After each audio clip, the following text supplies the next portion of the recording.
নমস্কার,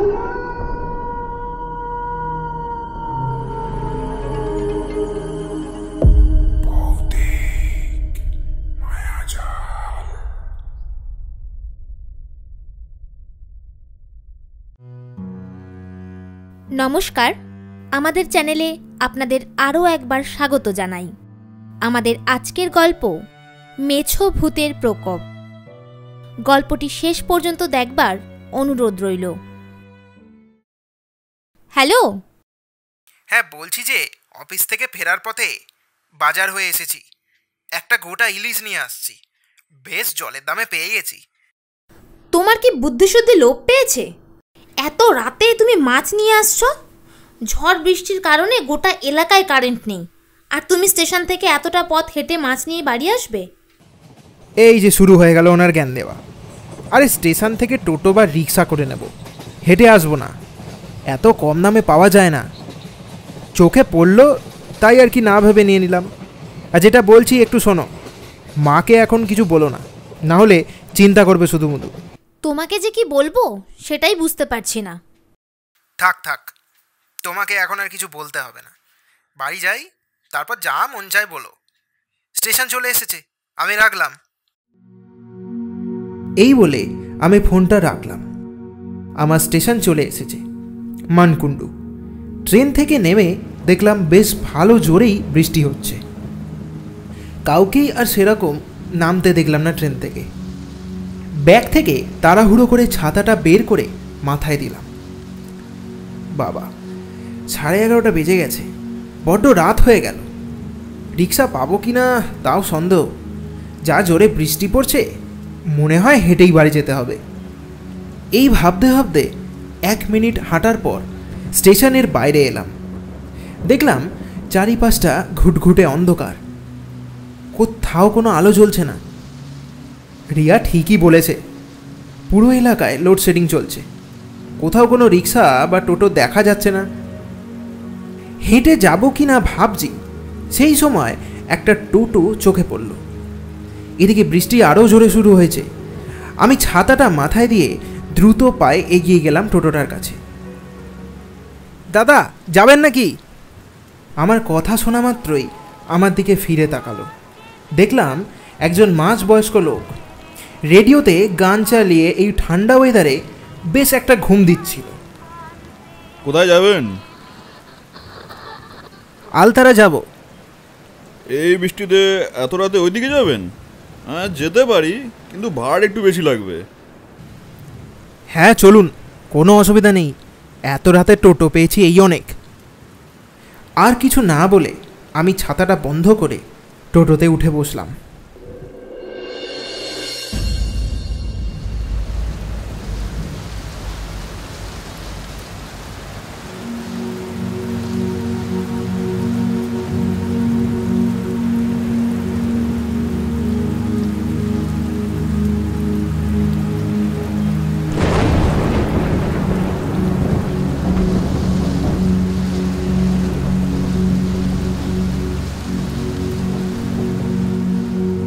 ভাগ্যিস আপনাকে পেলাম, না হলে এই বৃষ্টিতে পুরো রাস্তাটা আমাকে হেঁটে হেঁটে আসতে হতো।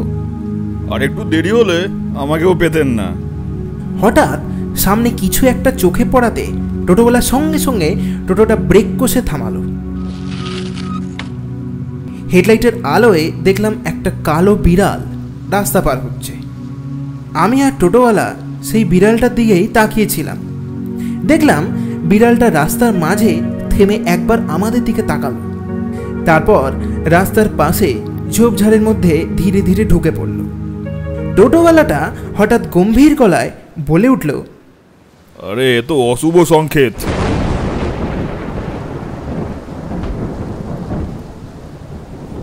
কেন, কি হয়েছে? আমার প্রশ্নটাকে এড়িয়ে উনি বললেন, কেমন একটা আস্তে গন্ধ বেরোচ্ছে। আপনার ব্যাগে কি আছে বলুন তো? আমার ব্যাগে তো ইলিশ মাছ আছে। মাছ? আপনি আমাকে আগে বলেননি কেন? কি হয়েছে একটু স্পষ্ট করে বলবেন? এত রাতে এই রাস্তায় আপনার মাছ নিয়ে যাওয়াটা কিন্তু উচিত হয়নি। কি বলছেন এইসব? ওনার কথা শুনে আমারও গাটা হালকা ভারী হয়ে উঠল। উনি আর কোনো কথা বাড়ালেন না, বললেন, এখানে দাঁড়ানো আর ঠিক হবে না, আপনাকে তাড়াতাড়ি ছেড়ে দিয়ে আমিও বাড়ি চলে যাব। কিছুক্ষণ পর আমার বাড়ির গলিটায় এসে দাঁড়ালো টোটোটা। আমি নেমে পড়লাম। তখনও বৃষ্টি পড়েই চলেছে। ভাড়াটা মেটানোর পর টোটোওয়ালা বললেন, একটু সাবধানে থাকবেন। আমি সামনের দিকে হাঁটতে শুরু করলাম। কিছুটা দূরে যাওয়ার পর একবার পিছন দিকে তাকালাম। দেখলাম তখনও টোটোটা দাঁড়িয়ে আছে। টোটোওয়ালাটা আমার চলে যাওয়ার দিকে তাকিয়েছিল।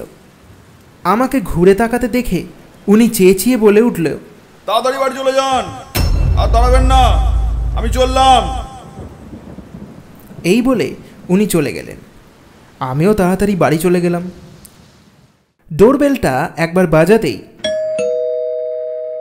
রিয়া দরজাটা খুলে দিল। ওকে দেখেই বোঝা যাচ্ছিল যে ও আমাকে নিয়ে অনেক চিন্তায় ছিল। ঘরে এসো তাড়াতাড়ি, তুমি পারো বটে। মা আর বাবাও ঘর থেকে বেরিয়ে এলো। মা বলল, কি রে বাবু, তোর কি কোনো দিন বুদ্ধি শুদ্ধি হবে না? এত রাতে কেউ মাছ নিয়ে আসে, তাও আবার এই ঝড় জলের রাত। গোটা রাস্তা অন্ধকার, রাস্তায় লোকজন নেই। তাড়াতাড়ি বৌমাকে মাছটা দিয়ে যা, তুই ভালো করে হাত মুখ ধুয়ে আয় যা। মায়ের কথা মতো আমি রিয়ার হাতে মাছটা দিয়ে হাত মুখ ধুতে গেলাম, আর রিয়া মাছটা রান্নাঘরে রাখতে গেল।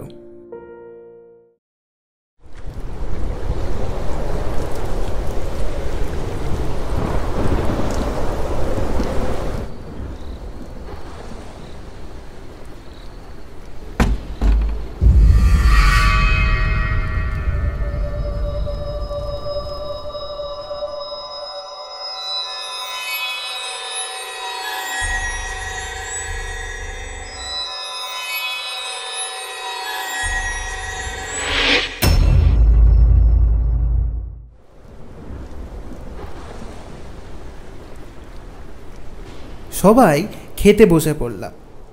সবারই মনটা অস্থির। বুঝতে পারলাম এত রাতে মাছ আনা নিয়ে সবার মনে একটু ভয় কাজ করছে, তাই সবাই চুপ করে খাচ্ছে। কিন্তু অবাক হলাম রিয়াকে চুপ দেখে। আমি বললাম, রিয়া, এই রিয়া, তোমার আবার কি হলো? এত চুপচাপ কেন? আমার দিকে কেবল একবার মাথা তুলে তাকালো রিয়া। ওর চোখের দৃষ্টি কেমন স্থির। তারপর আবার মাথা নামিয়ে আপন মনে খেতে শুরু করলো। বাবা পাশ থেকে বলে উঠল, বৌমার রাগ করাটা স্বাভাবিক, তুই একটু ভেবে চিন্তে কাজ করতে শেখ বাবু। যাই হোক, যা হওয়ার হয়েছে। খাওয়া শেষ করে সবাই ঘুমিয়ে পড়। খাওয়া দাওয়া শেষ করে মা বাবা ওনাদের ঘরে ঘুমোতে গেলেন। আমি আর রিয়াও চলে গেলাম আমাদের ঘরে। বিছানাতে শুতে শুতেই ঘুম চলে এলো।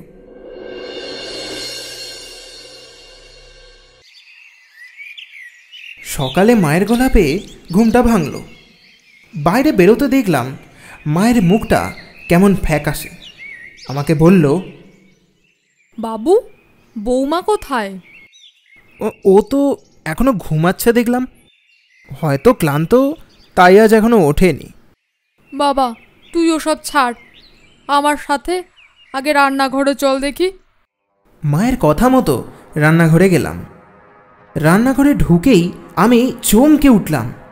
কাল রাতে আনা ইলিশ মাছটার মাথা, আঁশ, রক্ত এসব ছড়িয়ে ছিটিয়ে পড়ে আছে সারা রান্নাঘর জুড়ে। দেখে তো মনে হচ্ছে কোনো বিড়াল এরকম করেছে।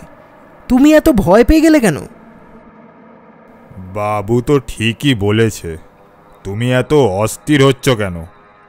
কথা বলতে বলতে রিয়া এসে দাঁড়ালো আমাদের সামনে। রিয়ার দিকে তাকাতেই আমরা সবাই চমকে উঠলাম। রিয়ার মুখে শুকিয়ে যাওয়া রক্তের দাগ আর লেগে আছে গোটা কয়েক আঁশ। আমরা সবাই চুপ। কি বলবো কেউই বুঝে উঠতে পারলাম না। আমি কিছুক্ষণের পর নিস্তব্ধতা ভেঙে বলে উঠলাম, রিয়া, তোমার মুখে রক্ত আর আঁশ লেগে আছে কেন? রিয়া দেখলাম অস্বস্তি বোধ করলো। কিছু না বলে তাড়াহুড়ো করে চলে গেল। মা আমার হাতটা চেপে ধরে বলল, বাবু, বৌমাকে দেখে না আমার ঠিক লাগছে না। হ্যাঁ, আমারও কেমন যেন লাগলো, কিন্তু আমি আর মুখে কিছু বললাম না। আবার কিছুক্ষণের জন্য সব স্বাভাবিক হয়ে পড়েছিল। রবিবার, তাই অফিস অফ। টেবিলে বসে চা খেতে খেতে পেপার পড়ছিলাম। এরই মধ্যে বাবার ডাক শুনে দৌড়ে বাবার ঘরে গেলাম।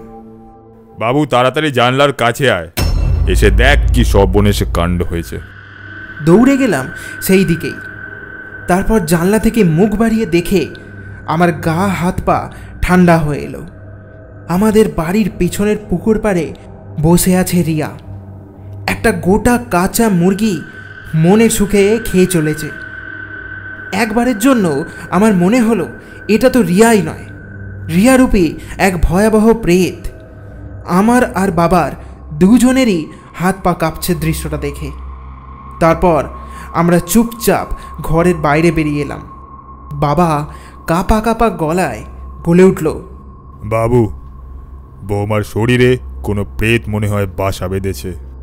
বাবা আরও কিছু বলতে যাচ্ছিল, এরই মধ্যে মা রান্নাঘর থেকে এসে বলল, বৌমা এখনো আসেনি? সেই কখন যে বললাম পুকুর পাড় থেকে এক বালতি জল এনে উঠোনে ঢালতে, এখনো এলো না। আমি আর বাবা একে অপরের দিকে মুখ চাওয়াচাই করলাম। হঠাৎই উঠোনের দরজাটা খোলার আওয়াজে আমরা তিনজনেই সেই দিকে তাকালাম। আর তারপর যা দেখলাম, আমরা তার জন্য মোটেও প্রস্তুত ছিলাম না। দেখলাম রিয়া দরজা থেকে ঢুকে এলো। চুলগুলো খোলা, হাওয়ায় উড়ছে, চোখগুলো পুরোটাই সাদা। একটা ভর্তি জলের বালতি মুখে করে নিয়ে উঠোনে এসে আছাড় মেরে ফেলল। মাটির দিকে তাকিয়ে দেখলাম অনেকগুলো জ্যান্ত মাছ ছটপট করছে মাটিতে পড়ে। রিয়া একটা শরীর কাঁপিয়ে দেওয়া অট্ট হাসি হেসে তারপর মাটিতে বসে পড়ল। আর একটা একটা করে জ্যান্ত মাছ খেতে শুরু করলো। সে কি ভয়ঙ্কর দৃশ্য! মা জ্ঞান হারিয়ে ফেলল। আমি আর বাবা দৌড়ে গিয়ে রিয়ার দুটো হাত চেপে ধরলাম। উফ, কি সাংঘাতিক জোর তখন রিয়ার গায়ে! এক ঝটকায় আমাদের দুজনকে দুদিকে ধাক্কা মেরে ফেলে দিল। আবারও আমরা উঠে গেলাম আর রিয়াকে চেপে ধরে শরীরের সমস্ত শক্তি দিয়ে ওকে তুলে নিয়ে গিয়ে একটা ঘরে ঢুকিয়ে বাইরে থেকে দরজা বন্ধ করে তালা দিয়ে দিলাম। বাবা হাঁপাতে হাঁপাতে বলল, আর দেরি নয় বাবু, তুই এখনই যা, একটা ভালো ওঝা বা তান্ত্রিক ডেকে নিয়ে আয়, না হলে সব শেষ হয়ে যাবে। আমি আর তোর মা আছি, রিয়া এখান থেকে বেরোতে পারবে না, তুই এখনই যা। হ্যাঁ বাবা, আমি এখনই যাচ্ছি। মায়েরও জ্ঞান ফিরে এলো ততক্ষণে। আমি বেরিয়ে পড়লাম। রাস্তায় বেরিয়ে হন্তদন্ত হয়ে যাচ্ছি, ঠিক সেই সময় একজন আমাকে ডেকে উঠল, ও দাদা শুনুন, ও দাদা একটু দাঁড়ান। আমি ঘুরে দেখলাম কাল রাতের সেই টোটোওয়ালাটা। আমি হাঁপাতে হাঁপাতে গেলাম ওনার কাছে। দাদা, এখন একদম সময় নেই, খুব বড় বিপদে পড়েছি আমি। আমি সেই জন্যই আপনার কাছে ছুটে এলাম। মানে, আপনি কিভাবে বুঝলেন আমি বিপদে পড়েছি? কাল রাতে আপনি যখন আমার টোটো থেকে নেমে বাড়ির দিকে হেঁটে যাচ্ছিলেন, তখন আমি কেন আপনার যাওয়ার দিকে ওভাবে তাকিয়েছিলাম জানেন? কাল রাতে আপনি যখন যাচ্ছিলেন, তখন আপনার পিছনে এক লম্বা ছায়ামূর্তিকে আপনার পিছনে যেতে দেখেছিলাম। কি করব বুঝতে না পেরে আমি চলে গেছিলাম। সকাল হতেই আমি আপনার বাড়ির দিকে এসেছিলাম দেখতে সব ঠিক আছে কিনা, কিন্তু আপনার মুখ চোখ দেখে বুঝতে পারছি কিছু ঠিক নেই। কার ওপরে চেপে বসেছে ওই পেত? আমার স্ত্রী রিয়া। কি করব বুঝতে পারছি না। আর দেরি করবেন না, এক্ষুনি আমার সাথে চলুন। আমি একজন বাবাকে চিনি, উনি একমাত্র পারবে আপনার সাহায্য করতে। আমি ওই টোটোওয়ালার সাথে বেরিয়ে পড়লাম। প্রায় 1 ঘন্টা রাস্তা পার করে এলাম এক গ্রামে। সেখানে এক কালী মন্দিরে নিয়ে গেল সেই টোটোওয়ালা। একজন বৃদ্ধ ব্রাহ্মণ আমাদের দিকে তাকালো আর কিছু বলতে যাব তার আগে উনি বললেন, আমি সব বুঝতে পেরেছি তোর মুখ দেখে। আয় এখানে বস, চিন্তা করিস না, সব ঠিক হয়ে যাবে। আমি যা বলছি মন দিয়ে শোন, আর তোকে সেটাই করতে হবে, ভয় পেলে চলবে না। আপনি যা বলবেন আমি তাই করতে রাজি। আপনি শুধু আমার স্ত্রীকে ঠিক করে দিন। এই নে, এই জলের ঘটিটা দুহাতে ধর। আমার হাতে একটা জলের ঘটি ধরিয়ে দিলেন সেই ব্রাহ্মণ। তারপর চোখ বন্ধ করে ঘটিটার মুখের ওপরে হাত রেখে কিছু মন্ত্র মনে মনে পড়লেন। তারপর, এই কৌটোতে মায়ের পায়ের সিঁদুর রয়েছে, তোকে এই জলটা তোর স্ত্রীর গায়ে ছিটে দিতে হবে। তারপর এই সিঁদুরটা কপালে ভালো করে লাগিয়ে দিতে হবে। মায়ের আশীর্বাদে তোর স্ত্রী ঠিক হয়ে যাবে। তুই পারবি তো? এরপর আমরা মাকে প্রণাম করে বেরিয়ে পড়লাম সেখান থেকে। বাড়ি ফিরতে ফিরতে প্রায় রাত হয়ে গেল। বাড়ির বাইরে এসে আমি আর টোটোওয়ালা একবার থমকে দাঁড়ালাম। একটা আঁশটে গন্ধ বাড়ির চারপাশে ছড়িয়ে রয়েছে। বাড়ির ভিতর থেকে কোনো আওয়াজ নেই। এতটা নিস্তব্ধ দেখে আমাদের দুজনেরই ভয় লাগলো। ভেতরে কি হচ্ছে জানি না। সাহস নিয়ে উঠোনের দরজাটা খুলে যেই ঢুকলাম, আমাদের চোখ বিস্ফারিত হয়ে গেল। বাবা আর মাকে রিয়া দু হাতে গলা টিপে হাওয়ায় তুলে ধরে রেখেছে। রিয়ার সেই ভয়াল প্রেতরূপ দেখে আমাদের সারা শরীর কেঁপে উঠল। আমি আর টোটোওয়ালা দৌড়ে গিয়ে রিয়ার হাত দুটো চেপে ধরলাম। সঙ্গে সঙ্গে বাবা আর মাকে ছেড়ে দিল, আর আমাদের দুজনকে হাওয়ায় তুলে ধরল আর সজোরে আছড়ে ফেললো সামনের দিকে। দাদা, আর দেরি করবেন না, তাড়াতাড়ি ঘটি থেকে জল নিয়ে ছিটিয়ে দিন। আজ তোদের সব কটাকে শেষ করব। সবাই মরবি তোরা, কেউ বাঁচতে পারবে না তোদের। এই বলে আমার দিকে এগিয়ে এলো সেই প্রেত। আমি সঙ্গে সঙ্গে সময় নষ্ট না করেই সেই জল ছিটিয়ে দিলাম ওর শরীরে। আর সাথে সাথে একটা ভয়ঙ্কর চিৎকারে ফেটে পড়ল রিয়া। তারপর আরও ক্রোধ আর ভয়াল রূপ নিয়ে আমার গলাটা চেপে ধরতে যাবে। ঠিক সেই সময় মা আমার সামনে চলে এলো আর রিয়ার হাতটা চেপে ধরল। রিয়ার সেই প্রেত শক্তির কাছে মা কিছুই না। মাকে সজোরে এক ধাক্কা দিতে মা বেশ কিছুটা দূরে ছিটকে গিয়ে পড়ল। আর আমার কাছে সেই সময়টুকুই যথেষ্ট ছিল। আমি সিঁদুরের কৌটোটা খুলে এক মুঠো সিঁদুর হাতে নিয়ে আর কোনো দিকে না তাকিয়ে রিয়ার সারা কপালে মাখিয়ে দিলাম। চিৎকার করে উঠল রিয়া, আর সাথে সাথে রিয়ার মুখ এবং নাক থেকে এক জমাট বাঁধা কালো ধোঁয়া বেরিয়ে কিছুটা ওপরে গিয়ে মিলিয়ে গেল বাতাসে। শান্ত হলো রিয়া। আমি ধরে ধরে নিয়ে গেলাম এবং এক কোণায় রিয়াকে বসালাম। আমার পাশে বাবা ও মাকে তুলে নিয়ে এসে পাশে বসলো। মায়ের জ্ঞান ফিরল, আর এদিকে রিয়াও চোখ খুলে আমার দিকে তাকালো। কি হয়েছে? ইনি কে? কিচ্ছু হয়নি। ইনি হলেন টোটোওয়ালা দাদা। আমি সেই দাদার দিকে তাকিয়ে বললাম, অনেক অনেক ধন্যবাদ দাদা, আপনার এই উপকার সারা জীবন মনে রাখব। ভালো থাকবেন, আমি চলি। খুব ক্লান্ত লাগছে আমার। এই বলে আমার বুকে মাথা রেখে শুয়ে পড়ল রিয়া। আমি ওর মাথায় হাত বোলাতে থাকলাম। পাশে তাকিয়ে দেখলাম মাও বাবার বুকের ওপর মাথা রেখে শুয়ে আছে। বাবা মায়ের মাথায় হাত বুলিয়ে দিচ্ছে। সমস্ত অন্ধকার সরিয়ে আরও একটা ভোরের আলো ফুটে উঠল আমাদের সামনে। আর আমি আর বাবা আমাদের ভালোবাসার মানুষগুলোকে আগলে ধরে রেখে সূর্য উদয় দেখলাম।